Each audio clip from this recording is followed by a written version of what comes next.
2024 সালে বিবিসির তালিকায় বিশ্বের 100 প্রভাবশালী নারীদের একজন মনোনীত হয়েছেন কুড়িগ্রামের রিক্তা আক্তার বানু। নিজের প্রতিবন্ধী মেয়েকে নিয়ে হতাশা থেকে ঘুরে দাঁড়িয়ে গড়ে তোলেন বিশেষ চাহিদা সম্পন্ন শিশুদের প্রতিষ্ঠান।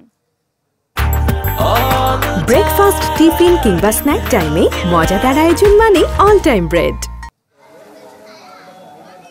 প্রতিবন্ধী শিশুদের নিয়ে কাজ করে বিবিসির 100 অনুপ্রেরণাদায়ী ও প্রভাবশালী নারীর তালিকায় জায়গা করে নিলেন কুড়িগ্রামের রিক্তা আক্তার বানু। যদিও সাফল্যের পেছনের গল্পটা বেদনায় ভরা।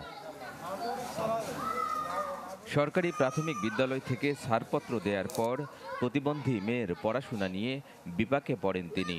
পরে জেদ থেকে নিজেই প্রতিষ্ঠা করেন বিশেষায়িত স্কুল। নিজের নার্সের চাকরির পাশাপাশি সময় দেন এসব শিশুর মানসিক বিকাশে।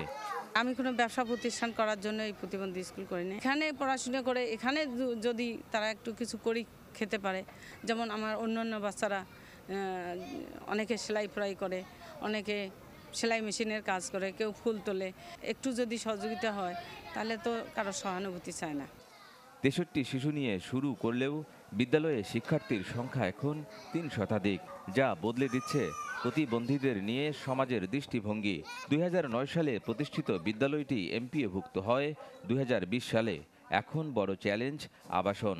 প্রতিবন্ধী বাচ্চা অন্যান্য প্রতিষ্ঠানে নেয় না, কারণ ওরা যন্ত্রণা মনে করে। ইকতার আপা কোনো পরাপন করে না, উমাদের মেয়ে কোনা যেমন ওইভাবে মানুষ করে। কথা বলতে পারে নাই আমার বাচ্চা, এই স্কুলে আসি আল্লাহ রহমত শুনি কথা বলতে পারে, লিখতেও পারে নাই, সে লিখতেও পারে।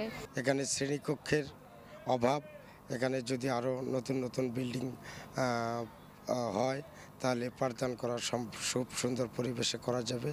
আমরা এরও ধরনের ভালো কাজের ভালো উদ্যোগের পাশে সবসময় আছি। আমরা চেষ্টা করব এই প্রতিষ্ঠানকে আরও কিভাবে সুদূর প্রসারিত করা যায়, এই ভালো কাজগুলোকে কিভাবে আমরা সকলের মধ্যে ছড়িয়ে দিতে পারি। বিদ্যালয়টিতে শিক্ষক কর্মচারী মিলে কাজ করছেন 43 জন, তবে সরকারি ভাতা পান 12 জন। গোলাম মাওলা সিরাজ, চ্যানেল 24, কুড়িগ্রাম।